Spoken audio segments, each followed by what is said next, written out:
ఒక అమ్మాయి నాకు తలిగి డ్యాన్స్ బార్లో పెట్టిందండి.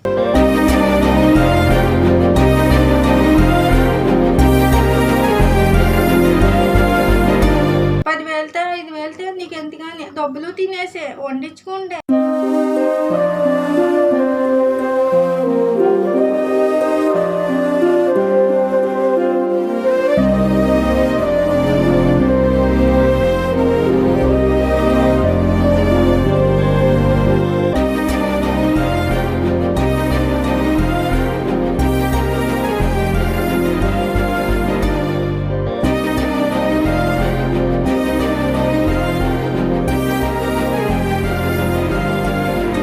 ఫ్రెండ్స్, నేను మీకు కాకినాడ పిల్లి. ఈరోజు ఒక సోషల్ ఎక్స్పెరిమెంట్ చేసాం. ఈ వీడియో అయితే చాలా బాగా వచ్చింది. ఈ వీడియో ఏంటంటే కనుక ఒక అమ్మాయి ఇంట్లో వాళ్ళకి ఇష్టం లేకుండా గల్ఫ్ వెళ్తే అక్కడ ఎదుర్కొనే పరిస్థితులు ఎలా ఉంటాయి, ఆ అమ్మాయికి ఫ్యామిలీ అండగా ఉంటుందా లేదా అనేదే ఈరోజు చేసిన వీడియో అయితే చాలా బాగా వచ్చింది. అండ్ మేము చాలా ఎమోషనల్ అయ్యాం. ఈ వీడియో మీకు కూడా కనెక్ట్ అవుతుంది అనుకుంటున్నాం. సో ఈ వీడియో కనుక మీకు నచ్చినట్టయితే లైక్ చేసి షేర్ చేసి కామెంట్ చేయండి ఫ్రెండ్స్. అలాగే సబ్స్క్రైబ్ చేయడం మర్చిపోదు. అండ్ నన్ను మీరు ఎవరైనా సరే నాతో ప్రాంక్ చేయాలనుకుంటే కనుక కామెంట్ సెక్షన్లో కామెంట్ రూపంలో తెలియజేయండి.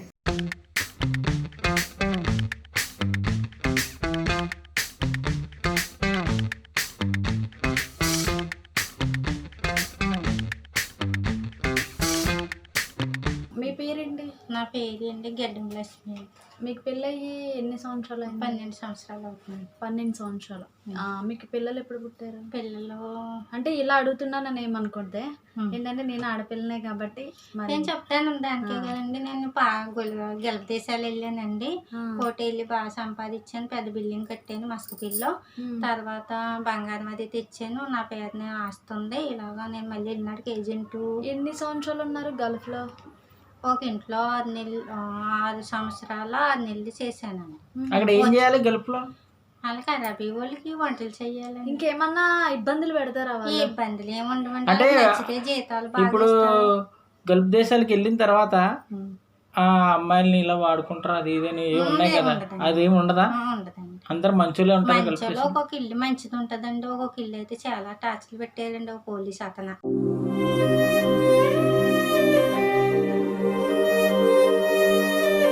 భార్య కింద ఉండమని నేను 3 నెలలు చేశాను. భార్య కింద ఉండమన్నారా? అంటే వాళ్ళు ఆవిడకి ఒకరికి ఆవేశమోనండి జబ్బు.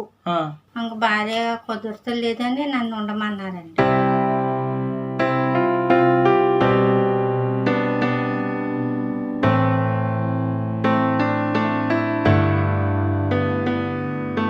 గల్ఫ్లో 20 సంవత్సరాలు వయసు అప్పటికి నాకు.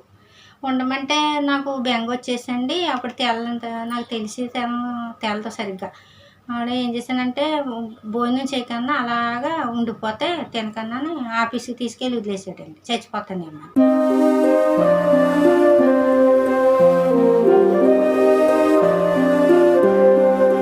మీరు బయటికి వెళ్ళి 10 సంవత్సరాలు అవుతుందా? ఇక్కడ ఇండియా వదిలేసి మొత్తం మీరు బయటికి వెళ్ళి వచ్చారు కదా, వచ్చిన తర్వాత మీ బంధువులు మీ చుట్టాలు అందరూ మిమ్మల్ని బాగానే చూసేవారండి. అంటే ఏదో మా సైడ్ మాటలు ఏమైనా మాట్లాడేవారు? ఏమీ లేదండి. అసలు మొత్తం బాగా లగేజ్ ఉంటది కదా, నైటీలు, సెంటు బాటిల్, వాచీలు, బోల్ సామాన్లు తెచ్చిదండి. అండి వచ్చినప్పుడు అలా చిన్నకూర కట్టించుకుంటుందండి. ఓహో, అవన్నీ వీళ్ళకి ఇవ్వడం వల్ల మిమ్మల్ని ఏమనేవారు కాదు? ఏమనేవారు కదండి. వెళ్ళిపోతాం మొత్తమే చూసుకున్నానండి. ఇలాగా నేను బొంబాయిలో ఏజెంట్ మోసం చేస్తే ఏజెంట్ చాలా పొబ్బరం చేస్తండి.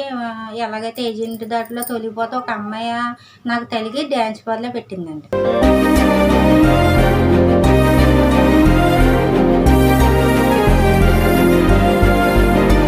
వాసినగరంలో డ్యాన్స్ బార్ లో పగలు ఒక డ్యాన్స్ బారా? డ్యాన్స్ చేసే బారు అంటే అమ్మాయిలు వచ్చి డ్యాన్స్ వేస్తారు. డ్యాన్స్ అక్కడ ఏం చేయాలి మీరు? కొబ్బులో డ్యాన్స్ అండి, హిందీ పాటలు. మీరు డ్యాన్స్ చేయాలా? డ్యాన్స్ చేసారా? బా చేస్తే ఉంటే అలా. ఎంత ఇస్తారు మనీ? మనీ ఇవ్వదండి, కానీ నెత్తి మీద రూపాయలు.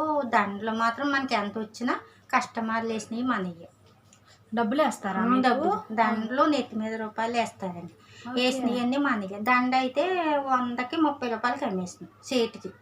కింద అయితే మనం ఉండం కదా, ఇలా జల్లుతుంటే ఇవి ఉంటాయి కదా టీలు వాడులు, వాళ్ళు వేలు ఇస్తారు మనకి. వాళ్ళకి 20 రూపాయలు చేతిలో పెట్టేదండి.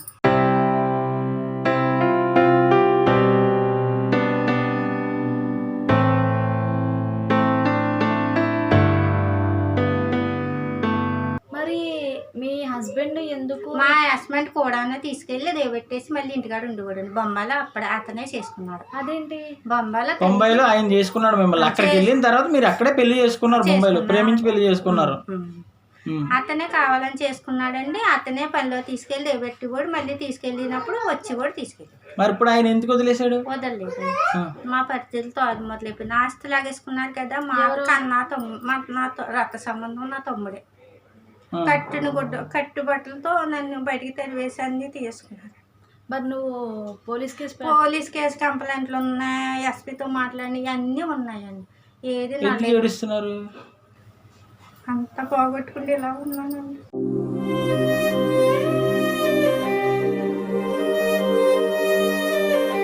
అదే అన్ని పోగొట్టుకుండి నేను కష్టం. అంటే నువ్వు దుబాయ్ వెళ్ళడం వల్ల ఇలా జరిగిందంట అని నేను అనుకుంటున్నాను. దుబాయ్ వెళ్ళకంటే మీరు ఇక్కడే ఉంటే. నా తల్లి ఇలా చేసిందండి. నా కన్నా తల్లి నాకు గుండెపోటు పెట్టింది. ఎందుకని? అదే ఎవరినో చేసుకున్నానని ఎత్తి చూపులు చూసి. ఎవరినో చేసుకున్నావు నువ్వు, బయట వాళ్ళని ఎవరినో చేసుకున్నావు అని చెప్పి. అన్ని కష్టాల్లో మా చూపిల్లి ఇంకెవరు పట్టించుకోలేదండి.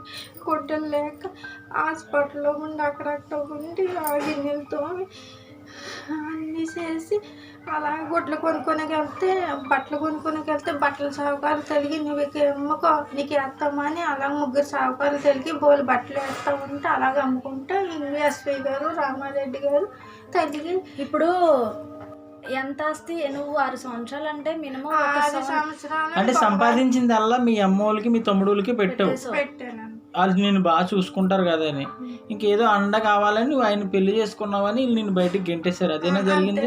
ఇప్పుడు మీకు పిల్లలు పుట్టలేదమ్మా? పెళ్ళయ్యి పిల్లలు కలిగారు కానీ కొడుకులో చచ్చిపోయారు. ఇంకా ఆపరేషన్ అయిపోయింది. గర్భసంచి ఆపరేషన్ అయిపోయింది.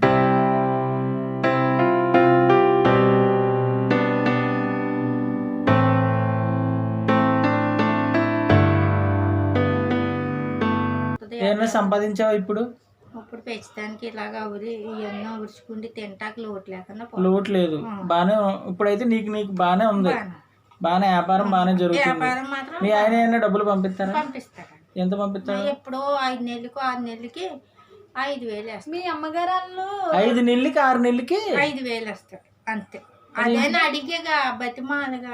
అంటే నెలకి 1000 రూపాయలు. ఎందుకని? మరి సంపాదించిన డబ్బులు నాకు తెలియదండి. నాకు పోగేస్తున్నాను అంటాడు. పిల్లలకి అన్నం పెట్టకన్నా పోగేస్తావా? దేవుడు ఎప్పటికో వదిలింటాడు.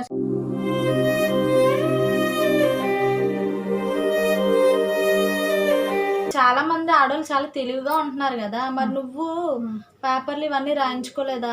పేపర్లు రాసేది ఉన్నాయి కదండి. మరి ఆ పేపర్లు అన్నీ ఉండగా నీ ఆస్తి ఇంకోళ్ళు ఎలా తీసేసి? మరి ఉన్నాయండి. కలెక్టర్ గారు ఖాళీ చేయమన్నారు. అన్నీ అయ్యే అన్నీ తిరిగి నీకెందుకు, నేను చేస్తాను నీకని బోకర్లో 1 గంటకు వచ్చే కొడుకో నీకెందుకని అన్ని ఇంట్లో ఎంతో మంది ఇబ్బంది పెట్టిన రోజులు ఉన్నాయండి. 10,000తో 5,000తో నీకెందుకని డబ్బులు తినేసే వండించుకుండే.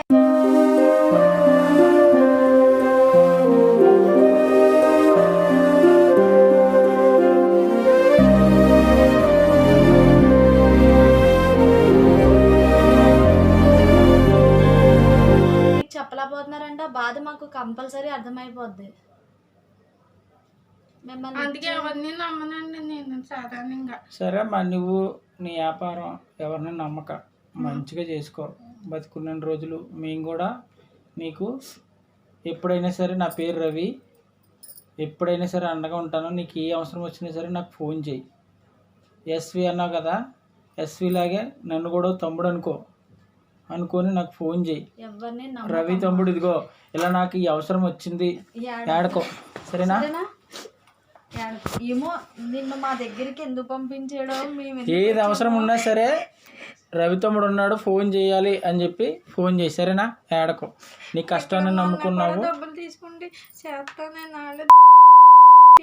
ఎవరిని నమ్మకం, ఇంకా ఎవరిని నమ్మకో. నీ కష్టాన్ని నమ్ముకో. నీ బతుకేంటి, నువ్వేంటి, ఓకే? ఏదైనా అవసరం ఉన్నా సరే నా నెంబరు తీసుకో, ఎస్వి దగ్గర ఫోన్ చేయి. ఏ అవసరం ఉన్నా, నీకు డబ్బులు ఏ అవసరం ఉన్నా సరే నాకు ఫోన్ చేయి, నేను ఖచ్చితంగా చేస్తాను, సరేనమ్మా?